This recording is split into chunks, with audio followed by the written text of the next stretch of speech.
we are glad that you are here with us again on GPS to God. Please make sure you rate, review, subscribe wherever you are listening or watching. We need your help. We want to reach more people, and you help us to do that by rating and subscribing and all that kind of stuff. Russell can do it. Yeah. Russell has done it. And if Russell can do it, anybody can do it. Anybody can do it, yes. That's right. Absolutely. Make sure you reach out to us, podcast at parkwaybc.net. If you want to reach out, suggest topics, or tell us why we are right or wrong on something that, we'll shoot that down too. So just hop on there, podcast at parkwaybc.net. I can't talk today. It's a little warm in here. We have no AC today, so we're sweaty. Not Russell. He works outside. He's used to it. Feels great. Yeah. So Zach and I are office guys. I need it below 70. Yeah. We have a special guest with us today. We have Mr. Shannon Shorter, who is a professional basketball player, and he is actually playing overseas in Croatia at the moment. And so we're excited to talk to him about his life and his story and how he has ended up in Croatia, but also with world events going on. We're going to get into that a little bit too. But Shannon, thanks for joining us, man. I really appreciate y'all having me. Thank you for allowing me to join the podcast and just share my story. I'm excited about this interview. So Shannon, playing in Croatia at the moment, but we're going to get to that. But let's kind of go back to the beginning a little bit. And can you tell people kind of where you are and just growing up a little bit about you and how you grew up? So I grew up in Houston, Texas. It was just my mother and my two siblings. I'm the youngest. And my mother, she did a phenomenal job raising us, single mother. My father wasn't really around. We grew up in the inner city. So, obviously, you face different scenarios when you come up in the inner city. My mama, she didn't really allow us to make excuses or feel sorry for ourselves. She really just was a go-getter. She worked in education for 20 years. She had other side hustles that, she did just to generate money. And I can't say anything bad about my mother, obviously, because she raised me the right way. I grew up in Houston, Texas, A-Leaf to be exact, southwest side of Houston, and it was just one of the best times of my life. So growing up, single parent, mom kind of, doing what she had to do to raise you and your siblings, did that make it tough playing sports? I mean, you're a professional athlete, so obviously sports has been a part of your life for a long time. Was that tough, money-wise, financially, just getting to and from practice and games and that kind of stuff? The toughest part was probably getting to and from practices because it was the location that my mother worked in the city. I was on the other side of the city a lot of the time, and she worked in a whole different area of the city. But as far as like playing and getting opportunities and etc., she put us in literally every sport. Like I played soccer, played football when I was younger, basketball, ran track, literally did everything just to keep us busy so we wouldn't be doing things we shouldn't have been doing at that age. And I really just did everything my brother did. So that's where the basketball came into it, because I just was just following him and trying to do everything he wanted to do. And then once I followed him in the basketball realm, I picked up a joy and a passion for it when I was like 7, 8, 9, around that age. And ever since then, it just took off. Do you think playing other sports helped you early on, like playing soccer? Did that help with your footwork and just doing different sports, helping with different coordination aspects, that when you focused on basketball, it kind of all came together? At that age, I really didn't know. Like, I really was just doing something just to do it. Like soccer, my whole goal with soccer was just, okay, kick it in the goal. You know what I mean? Like, I didn't know the footwork you needed to get around your man, or like, but looking back, hindsight 2020, and where I'm at in my career and my age now, all of that correlates as far as like with footwork in basketball, with hip mobility, as far as like in track and field, with core strength as far as in football, where when your core is strong, it's hard to take you off balance and etc. So I feel like it all correlates. So I try to implement a lot of those things in my workouts now in the off season. Shannon, I got a question just because I don't know. I mean, I know you're a member at Bethel Church, and so at what age were you really introduced to church, and was your mom a big influence in that? My mom was not a big influence in that. She was more so like I don't want to, like a seasonal Christian in a sense, like where they go Easter, Christmas, Mother's Day, you know what I mean, holidays. So we'll be in church on big holidays and etc.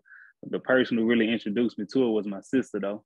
She prayed for me a lot. She fasted for me. She spoke life into me when I was 16, 17. She had a different kind of fellowship and relationship with Christ, to where she just pushed that upon me and my brother, and me not even knowing what she was exactly doing at that time.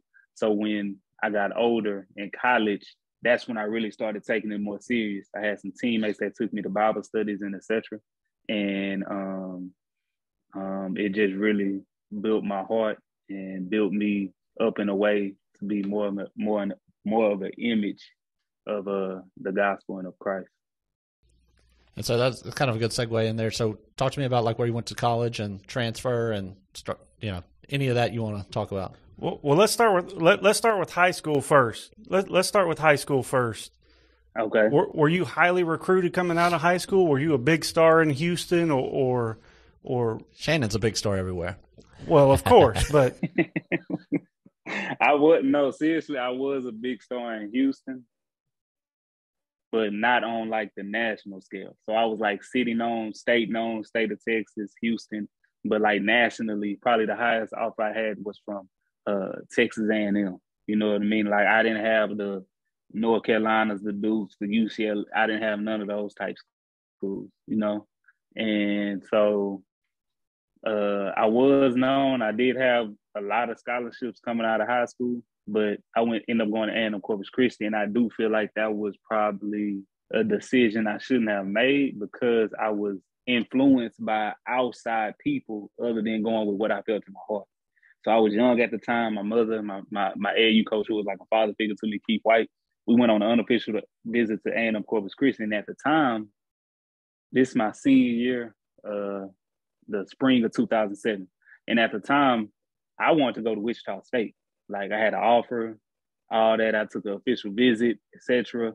Coach Turgeon was the coach at the time, but he wanted me to go to do a year of prep school because so he had 4 scholarships, but he brought 5 of us on an official visit. And he didn't think one of the players was going to commit that committed. And it kind of was like a trickling down effect where it affected each and every individual on the visit. So I couldn't go to Wichita State. So my mind was set on UTSA. I had committed already. And then my AAU coach, my mother, and Coach Lucas, John Lucas, he had a relationship with the head coach at A&M Corpus Christi at the time, Perry Clark. Perry Clark called Coach Lucas and said, who is the best unsigned player in Houston right now? Coach Lucas mentioned my name. And from there, that led me going to an unofficial visit. And, he said a lot of stuff that I wanted to hear at that age. And it influenced my mom and my AAU coach. And I made that decision. So when I left A&M Corpus Christi, I went to A&M Corpus Christi my freshman year. It's going well at the beginning, and then the coach just literally stopped playing me. So when he stopped playing me, my whole mindset is, okay, I'm just going to work, come back better the next season. But lo and behold, at the end of the season, we have an end of the season meeting with the coach. So he basically told me he releasing me. And it was just so new to me because I wasn't expecting that, and he told me, if you need help with getting to another school or whatever case may be, I'll help you. So I ended up going to junior college. I went to Paris Junior College. I met Ross Hodge. He was my head coach, a great dude. Still have a great relationship with him. And he just really, I was low in confidence at that time because of everything that just transpired prior to getting to Paris Junior College. And my confidence was hit. And but Paris was like definitely a blessing in disguise. And then I ended up at North Texas after that and won a championship. And We're kind of jumping ahead a little bit, but do you think that being released from the first college you attended, did that kind of help you look at basketball as a business as you moved on to become a professional later on? Did that change things for you? It changed my perspective on that a coach, he gonna ultimately do what he feel best to keep his job. Yeah. You know what I mean? They can tell you how much they want you, how much they value you, and etc. But at the end of the day, he still got a family to feed too, and his job on the line if he not producing. So they gonna do what they got to do to make sure, you know, he putting food in his kid's mouth, putting food in his wife's mouth, and making sure they're in a stable situation. So I don't really have any hard feelings towards that coach. But hindsight 2020, I realized like you got to make sure you look out for yourself in the end and do what you feel is best for you, because everybody not gonna see what you see or visualize what you visualize. And so for him to release me, it helped me realize, okay, don't worry about what other people think. Do what you got to do to put yourself in a position to be successful. So you finish up at college, you finish up at North Texas, graduate. Yes, sir. Then what are you doing at that time? Are you thinking I can make basketball my living, I can get paid, I can be a pro, or are you looking at getting a quote unquote regular job somewhere? Now it's pretty funny because I don't think anybody believed I'd be in a position I'm in now, like outside of like the people that was really close to me, you know what I mean? But as far as like my teammates at North Texas, coaches at North Texas, and everybody that was involved in that situation, I don't think everybody would have thought like, okay, he 10 years pro now. It's 10 years later, he's still playing at a high level and etc. And I say that because, again, my head coach at North Texas, I go back to what I just said, they're going to do what's best for them to make sure they keep their job. So my head coach at North Texas, you know, when they recruiting you, they tell you everything you want to hear in a sense, you know. So me coming into the school, my expectations were a certain expectation, but they was totally different. I get there, coach tell me, I just want you to play defense, rebound, run the floor. If you shoot the ball, you're going to be on the bench. I don't want you to shoot at all. And I'm just like, so why did you bring me here? And I called my mom probably like 3 months into my junior year. And I was very emotional because it's like, when you know what you can do and what you're capable of doing, and like you being put in like a box and being told what to do, and when you're on the court, you got to look over your shoulder and wonder like, okay, if I do this, am I going to come out the game? And I tell a lot of my homies back home, like, that's the worst player you can be, is somebody that's like overthinking in the game, looking over their shoulder, not playing off instinct, not playing off confidence, because you really just jeopardizing yourself. And so that was my position at North Texas. But I was so passionate about basketball that I was like, look, I'm going to just play extremely hard, control what's in my control, do what I got to do, and whatever happens, happens. And thank God we won a championship, and we lost in the finals the second year at the buzzer, which still eats at me. But, you know, it is what it is. So when I graduated from – after that, when I graduated, I didn't have no agencies calling my phone, no agent calling my phone, nothing to make you think like, okay, he's going to be doing this 10 years from now, you know? But I did have like John Lucas in my corner, a Byron Smith in my corner, Keith White in my corner. John Lucas and Byron Smith were dudes I trained with in the summer, and they would, you know, tell me and just infuse confidence in me and just give me the opportunity just to work out and train against other pros. Like my first workout with John Lucas, my first matchup in the gym, right? First ever matchup. The first time I worked out with Coach Lucas was when I was 18. First ever matchup in the gym, he matched me up with J.R. Smith. J.R. Smith in the league, he probably like 24, 25 at this time, destroys me. Like, couldn't do nothing with him. Like, but nothing, look now, couldn't score, couldn't dribble. Look now, you're still playing, and he's golfing at like, you know, North Carolina State or whatever he's doing. I mean, but that's after 14 years in the NBA. So. But Um, but he destroyed me. But that was a blessing because it showed me what it's gonna take to be in a position to be a pro. So even though I was struggling in college, them summers when I went home to train, it still infused confidence in me because I was going up against guys that was playing at a high level consistently. This ain't, college athletes, this NBA players, high level overseas players making millions of dollars. So, and they telling me how much I can play and what I can do and etc. So I'm just waiting on my moment. So I'm doing this in the summer with Coach Lucas after I graduate from North Texas for a year and a half go by, right? And I'm working out 4 and 5 times a day. There was a lot of tension in my household because my mom wasn't working. They had cut my brother's hours at his job. He had just had my niece. So it's like funds are low. It's a lot of tension in the household. So it's like, what are we going to do? So my mom come to me and just tell me this a year and a half later, right? And I don't think she was doubting anything, but I think she was just trying to be a nurturing mother and tell me like, look, it's been a year and a half. You may want to go into a different avenue and not, pursue this basketball goal that you've been pursuing. Crazy thing, a week later, after we had that conversation, one of my close friends, Steve Walden, called, and he like a coach in Mexico right now. And he was like, look, I'm taking a travel team to Mexico. He said, I want you to come. It'll be a good opportunity for you. You can showcase yourself. I ain't really I wasn't high on it. I'm not even gonna lie. It wasn't something that really perked my interest because I had got a lot of no's up until that point. So that was on a Monday. He called me that Friday. Was like, yo, we leaving at 6 a.m. I really want you to come. I'm telling you. And I remember praying through the week and, I had an epiphany that told me what do you have to lose? If you stay here, nothing's going to happen. If you go, you may get an opportunity, you may not, but you still put yourself in a position. So I was like, okay, I'm going to go. So I go. We played a team that just won the championship in Mexico the year prior, right? I went crazy.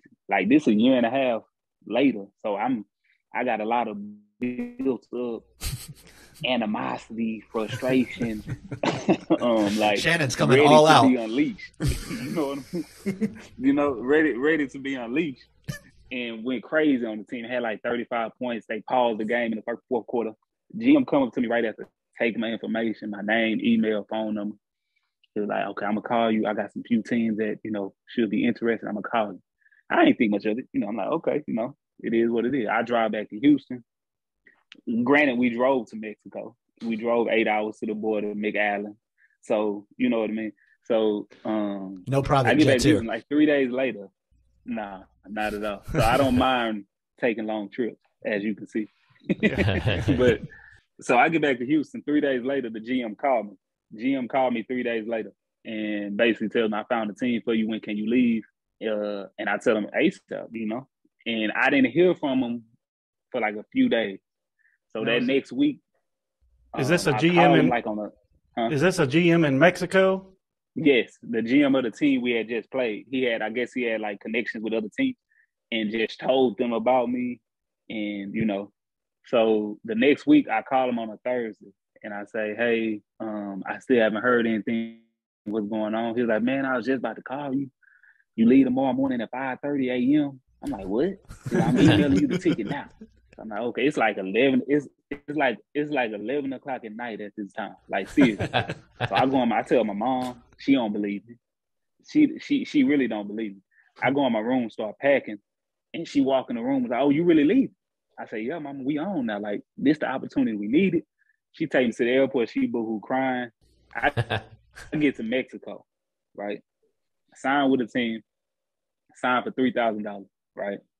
That team trade me to the worst team in the league, right? The worst team in the league trade me. Yeah, this is real life. This is crazy to me. So my first week and a half, I'm like, what is going on? You get traded from the worst team in the league, but again, it was a blessing, right? Because when I got traded from that team, the coach was waiting for me at the train station. We leave, go back to Mexico City. We played a team that I had just got traded from, the worst, quote unquote, worst team in the league, right? And before the game, we have a meeting. He say, look, I don't got much money. I'm gonna put the ball in your hand. And I'm gonna give you opportunity. He said, I only got $500 to give you, so I'm making $500 a month. First opportunity. I wasn't like dissatisfied by it. I was extremely, extremely grateful. You know what I mean? Because one, I didn't pray for $1 million. I just prayed for opportunity just to put me in position. And again, it goes back to the Bible where it says, if you faithful with few, you'll be ruled over many. And that's what I kept reciting to myself when I was in that situation in Mexico. I was sleeping in a bunk bed, a twin bed. I had a roommate. We was in like a dorm, no bigger than like a single hotel room. And I led the league in scoring. I did what I was supposed to do. I was able to send money home to my moms. They still wasn't working. I was able to send money home to my mom. I gave my tithes to the church, little $50, you know. And I was just faithful in that situation. And 10 years later, we here. Wow. So can you give us like the trajectory that you went on? So from Mexico, where'd you go? Mexico, I get a call from, so like I didn't have, the crazy thing is I didn't have an agent. So I don't know what I'm supposed to be doing in these situations. I'm just like, okay, make sure you don't go back home. That was my mindset. Like, just make sure you do not go back home. You know what I mean? So I get a DM on Facebook from an agent saying, hey, I'm an agent in Argentina. It's a team interested in you. When does his season end, and et cetera. I gave him all the information. He basically gets me a contract, $5,000 a month, right? For like 3 months. I think it was like close to 15. So I go to Argentina. Situation is terrible. So I leave Argentina, but thank God I had already built a relationship with one of the coaches from Mexico when I was playing out there. We had beat his team, and he told me, he said, I'm a coach of a team in Mexico in the summer league. It's a summer league in Mexico. He's like, I want you to be a part of my team. So as I'm in Argentina, he reached out to me and tell me, hey, this the contract. It was $4,000 a month for 3 months. Cool. I go to that team, do really well. Another GM of a team reached out to me from Ecuador and tell me, hey, I want you to be a part of my team. I'm like, okay, cool. The money was pretty solid, you know, another like $4,500 a month, cool. For the rest of the summer, I think it was from like mid-June to like late August. So as I'm in Ecuador, my teammate had an agent. And he was like, my agent been following you. He want to have a conversation with you. I'm like, all right, cool. I don't got no agent. I don't know what I'm supposed to be doing. So we have a conversation. I sent him some video. I sent him a lot of stuff that he needed. Literally like 2 weeks later, he had a job for me in Israel. And I went to Israel. And from Israel, that was my first time in like a European league, in a sense. That was an 8 to 9 month league. And I made $4,000 a month. Then I went back to Israel the next season. And $4,000 a month. That's when I met Z. Through my teammate Murph. And, you know, Murph was like, hey, I got a financial advisor. I'm like, bro, I don't got no money. I'm, you know, like, what you want me to? We met at Oxford, right? That's where we were at for? We met at Oxford, but we talked on the phone prior to that a few times. So I'm just like, I mean, you know how much money I'm getting. I ain't know nothing about finance. This ain't much, but I'll take it on. And we built a relationship from there. And then I went back to Israel, made my deal in Japan. And that was for like 110. And then from Japan, I went to China. From China, I went to Turkey. From Turkey, I went back to China.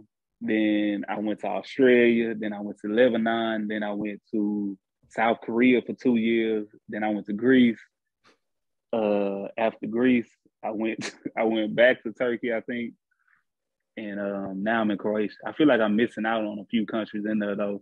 But the trajectory was crazy because I remember me and Z talk about it like, bro, you went from $500 a month to making almost $50,000 a month. Like, you know, and it was just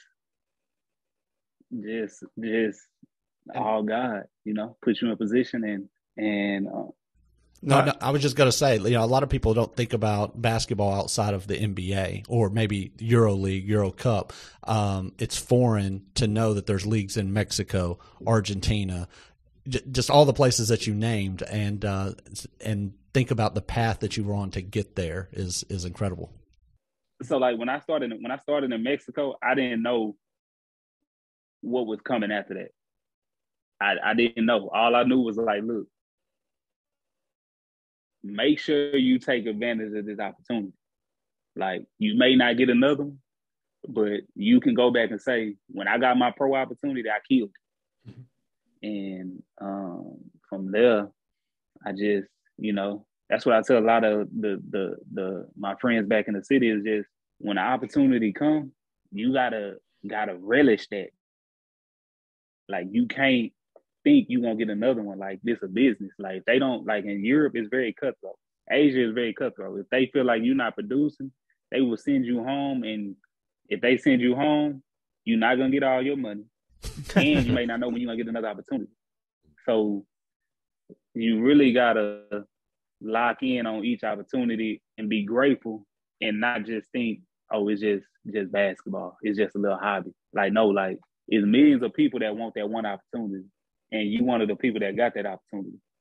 So that's my mindset every season going into a new season, is to just dominate, to just continuously be able to move into the next opportunity. Well, you said you might have forgotten a country or a stop that you made, a league that you played in, but I was trying to write down while you were naming off your path. And I have 14 different countries that I wrote down. So if you forgot one, we'll forgive you. We'll give you that. And I just realized I forgot France. 15. I forgot Lebanon. We got that one. Yeah. Yeah. So. Yeah. So Mexico twice. So if you want to count that. I think about it a lot. Well, I don't think about it a lot. I do think it'll come into my mind. Probably like when I'm about to sign a new contract, it always hits me like, bro, you really was like in Mexico making $500 to now, Well, and Shannon, you mentioned a little bit about the money and teams cutting you and or other players over there. Can you want to talk a little bit about like, hey, this isn't like the States where you get paid, every other week or, once a month. You want to talk about currency and sometimes teams not paying on time because they lose sponsors or any of that on your mind? Time experiencing that was when I was in Greece. I remember calling Z, tell them like, money gonna be here this day, check, money gonna be here this day. A month go by, and the team they just keep saying that we gonna pay you. It should be there today. It should be there today. It should be here today, and it was never there. So when COVID hit, they canceled the whole season, and I left with only one payment. And I had been there, I think, for like 3.5 months. And it's just unfortunate how teams can just like not pay you and then expect for you to just show up every day professionally in the right state of mind, like everything is okay, And the same thing happened to me this year in Turkey. That's how I ended up in Croatia. Like, I started out in Turkey. The president, he paid us our first 2 payments, and after that, literally just said he didn't have no money.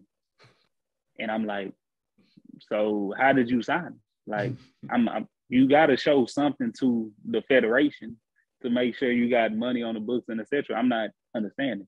So basically, once he did that, I think a month, and I couldn't leave. Like, and it's crazy because in Europe, they can be late with a payment, right? So say I get paid on the 15th of this month.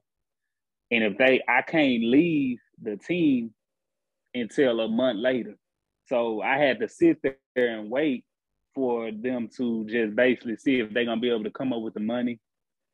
And when they don't come up with the money, then you can like basically void your contract and terminate it and look for other options. But you can't just, like, I don't know what's the rule in the States. Like, first of all, I never heard of anything being late in the States as far as like job security and et cetera. So when you come overseas and then you literally like a month, 2 months late on payment, and it's like they smiling in your face every day like everything is fine. It's like, no, like, got a lot back home. Like, just like y'all bills don't stop over here, my bills don't stop either.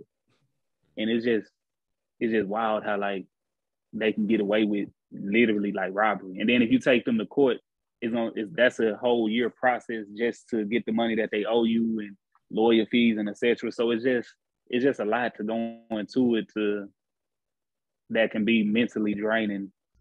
It's a much different process than here. I think there would be a lockout immediately if the NBA quit paying. Right. Then no. Right. Right. Like, I know NBA players, they tell me we get paid 1st and 15th every month. And it's like, bro, I get paid on the 15th. I don't know if I'm going to see it next month. You know?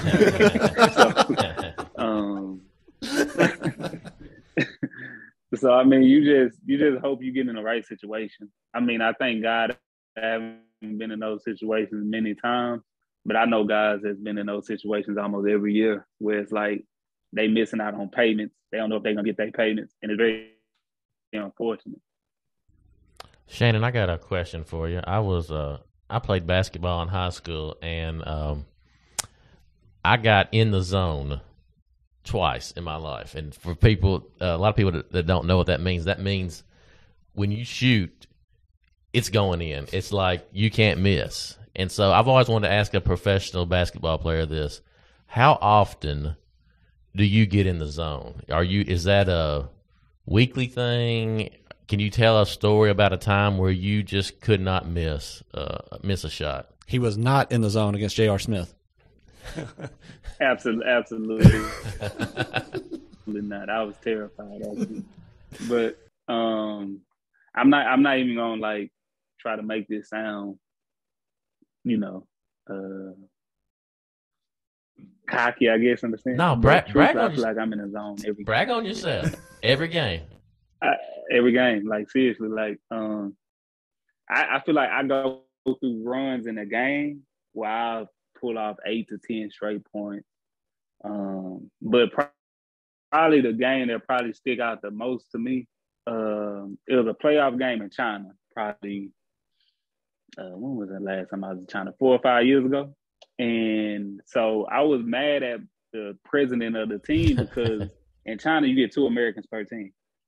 And we going on a road trip. And he tell the other American, like, no, I don't want you to play this game, rest, and, be ready for the 2 home games when they come home. And I'm just like, bro, we in the playoffs. Like, I'm not understanding why you would tell somebody just to rest in a playoff game who's fully healthy. So I was irritated with that.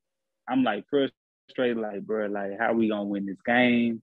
And I really went crazy. That I think I had 55 points, like 16 rebounds, 8 assists, 5, some crazy stat line. And I seen it to Z because I remember I was talking to Z about, like, Z, I don't know if we're gonna win this game, man. Like, the president then told the player he don't got to play in the playoff game, and I don't understand it. And Z, he trying to be a friend and just give me comforting words.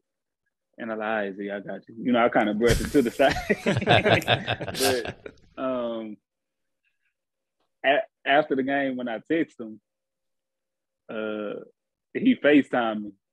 It was like, see, I told you you could do it. And, See, not only a financial advisor, a motivational speaker too. Nah, absolutely. He'll give me some words of encouragement all the time. I think what some people don't realize maybe here in the States is we're NBA focused here, but there is high level basketball overseas in China, in Turkey and some of these other countries. They have very high level basketball as well. Nah, I wouldn't say Asia as much as Europe, because Asia is more like like just basically no defense.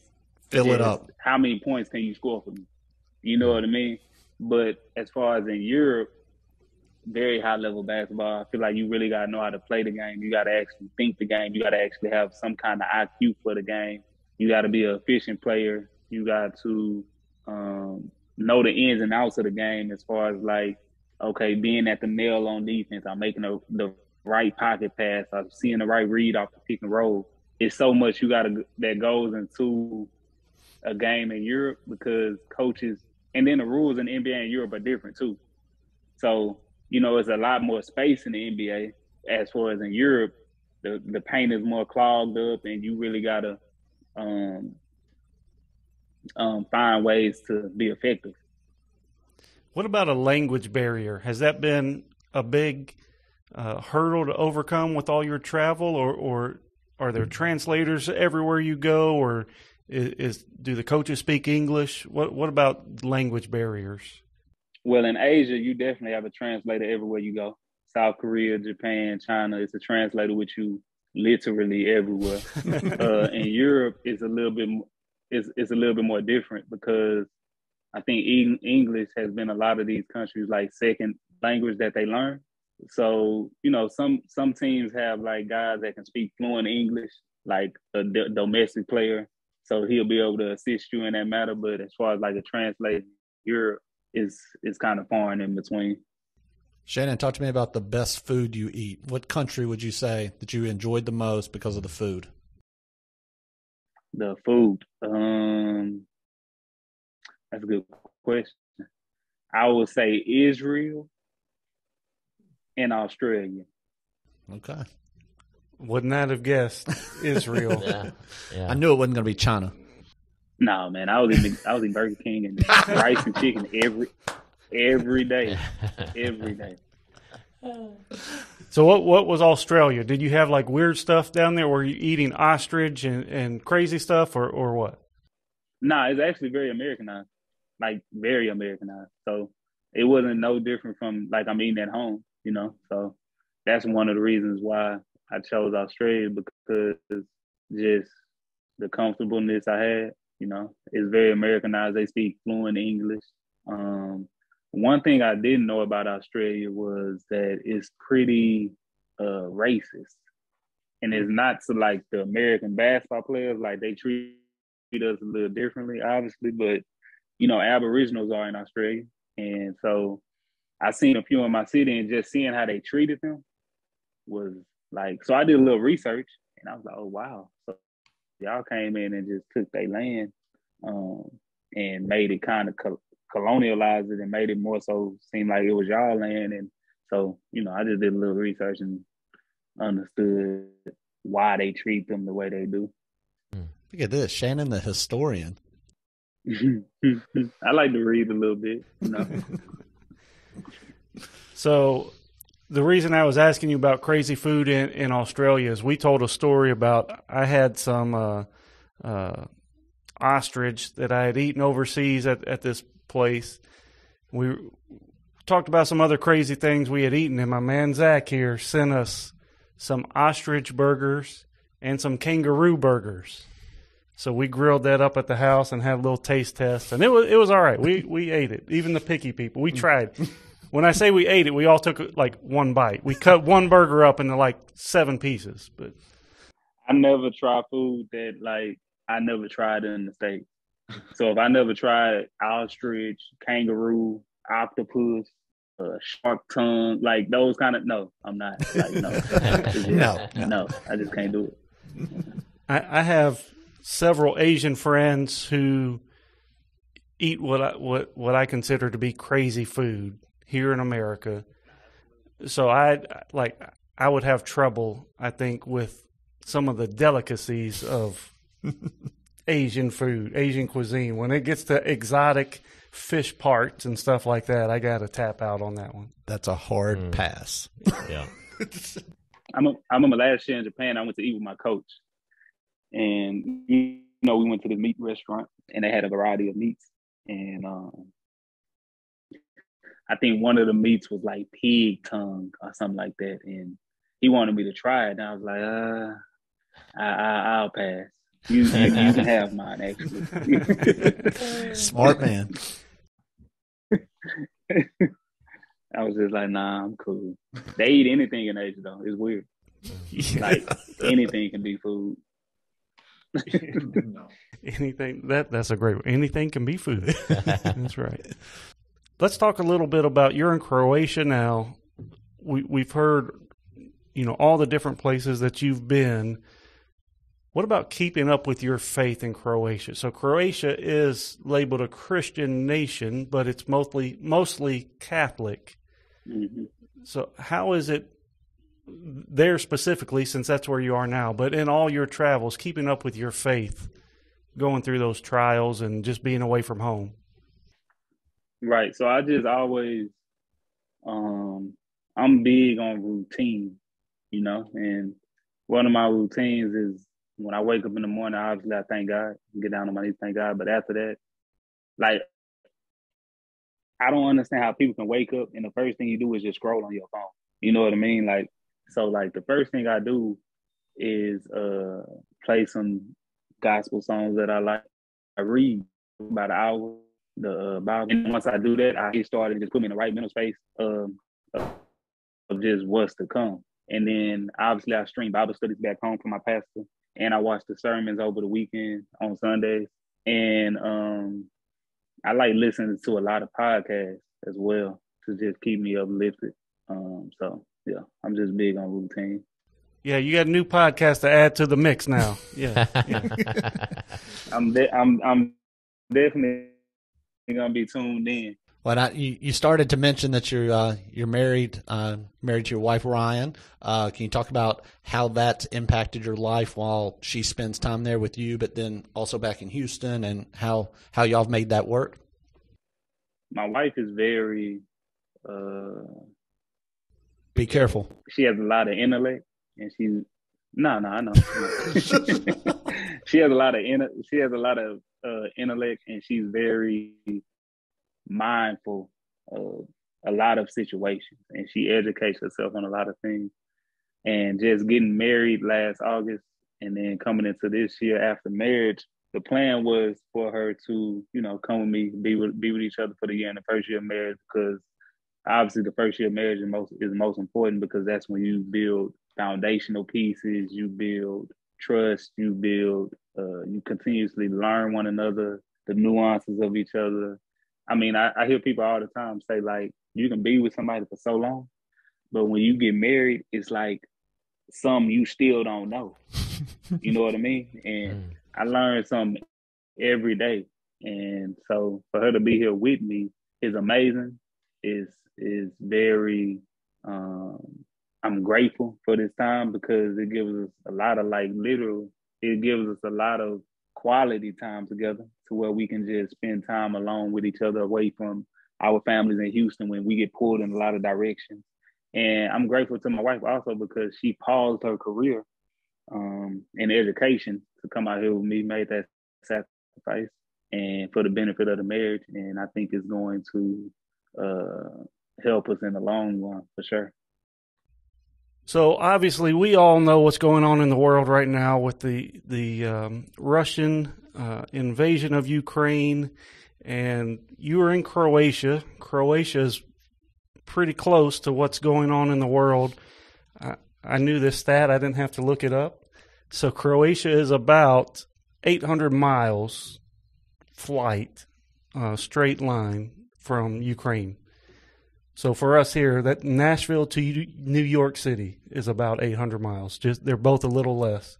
Nashville to Austin, Texas, same distance. Houston to Atlanta. So that kind of puts it in perspective for us that it's close enough that you know what's going on. It's not right next door, but it's pretty close. And that's a 2-hour flight, right? Right. Yeah, about 2.5. Yeah. So how has that affected you being in Europe now, while all this has been going on for about the last 10 days or so as we record this episode? I mean, I've just been following it as much as everybody else in the world, probably. Obviously, my wife, she's been way more in tune. Like, I tap in with it and just read some CNN story times, but she didn't researched the story behind it, not NATO, and did everything, you know. But the only effect it's had is just the effect it had on my wife, letting her know, like, we gonna be fine, and etc. Actually, we got a email from the embassy in Croatia saying that they was letting 1,000 Ukrainian citizens into the country. I guess they came to the border and etc. So that was something that was just new to me. I just got that email the other day. But I mean, I just feel for every individual that's being affected by this, especially in Ukraine, because when you look at the story behind it and why he's doing it, I just don't think it makes sense. Like, it don't add up for you to like blow up I try to blow up a whole country. I try to kill the country president because he wants to be an independent country. Like, I don't understand. With all of your travels and the different teams you've played on, do you know anyone who was playing in Russia or Ukraine when this all kicked off? Yeah, one of my closest friends was playing in Ukraine. So I reached out to him and asked him, was he okay? He told me it was perfectly fine. He went home to Houston, then he went to Czech Republic. And then another friend, Ray, the one, he got stuck at the border for about 15 hours, and he was stuck in Ukraine for a nice little while. He actually did some interviews on CNN, I believe he did an interview, something like that. It was a nationally televised interview. And everybody that I know in Russia, they're all back at home with their families. So everybody that I know is fine.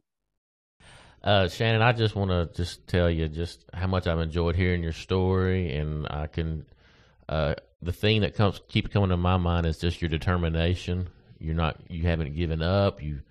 And when you talked about that before you went to Mexico, how you prayed, that just really stuck out to me. And we've seen all the ways that God has just moved in your life and just gave you a direction to get you where you are today. What does your future look like? Do you have an idea of what your future is gonna hold for you?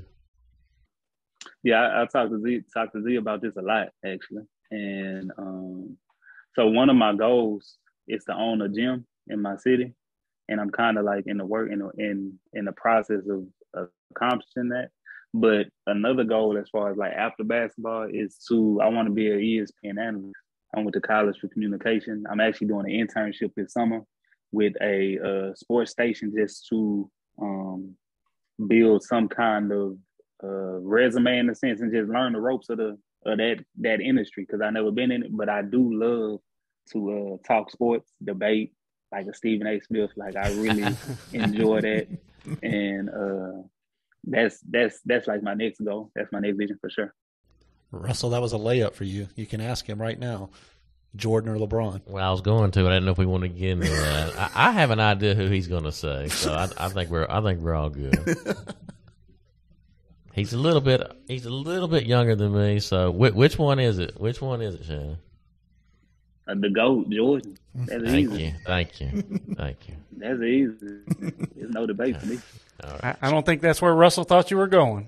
I thought you. I was hopeful. I don't see much of a debate in that myself, but Shannon, can you talk a little bit about the stuff that you have that you've done off the court? I don't care if you want to talk about businesses that you invested in, things that you've done, but obviously your foundation. I wanted you to kind of talk a little bit about that and what that tries to accomplish. So, like, one of my goals was, when I got in a position, right? When I got in a position was to help out people that came from situations I came from, So with my mom, I got her own business. She has a food truck business called Smashed Potatoes with a Twist. This was a goal of hers. Obviously, the pandemic kind of slowed some stuff down, but we was rolling, like really rolling at a point in time, and we trying to pick that back up. And so I put her in a position. I invested in her company, and she's really enjoying it. So that's something I'm proud about. And then my foundation, it's called It's Only Right Foundation. You can visit the foundation page at www.iorfoundation.org, and it just shows everything I'm doing in my city. I've had the foundation for about 3 or 4 years now, and I have a scholarship giveaway every year in June with my church and with my high school. I have a free basketball camp for the kids. It's about 100 to 125 kids that attend that. I have a turkey giveaway in November. I've had a grocery giveaway, and I have a back to school drive where I give out backpacks and school supplies. And it's just being a light to the youth, just giving them something to look to and just say, okay, he came from the same situations I've been in, and look what he's doing. And I feel like you invest in the young person's future when they hit that adversity in college, because you're going to hit adversity. You're going to hit times when you don't want to go to class, times when you don't want to study, times when important assignment is due and you worried about doing something else. I feel like they'll remember that an individual invested in them and wanted them to achieve the goals that they set forth for themselves after college. And so that was a big reason why I did my scholarship giveaway. And we probably given out, I want to say, almost 100,000 in scholarships in the last 4 years. So that's definitely something I'm proud of. Shannon, something we didn't touch on, but just can you tell me like what your day-to-day looks like? I mean, over there you play a couple games a week, and then do you train? Do you practice? Just kind of give us what it looks like for a week for you. So our schedule is pretty taxing. I would definitely say that because of the bus rides we go on and practice and etc. So we'll usually have 2 or 3 games a week. We'll rarely get an off day. It depends on the day. But when we don't get an off day, we usually do like recovery workouts. I usually try to get to the gym about 2 hours before the practice, do my own little workout. I like to enjoy my time in the morning reading, spend time with my wife. We go eat breakfast a lot. We sit down. Like last week, we went and got a pedicure and a manicure, just spending quality time together. And then I usually go to practice in the afternoon and then eat dinner. And then we have a game usually on like a Thursday, a Saturday, a Sunday. It just depends on the day of the week. And you talked about travel a little bit. What kind of bus rides are you? I mean, we're talking 2 hours or 10 hours or what's the travel like? So we have today trip was only about 5 hours. It wasn't too bad. But we have a 13-hour trip coming up in about 2.5 weeks that I'm not looking forward to. But, that's the longest trip of the season. And, you just got to control what's in your control. Take what you get. 13.5 hours. Are y'all playing this team a few times or just one game and then back home? Nah, there's one game.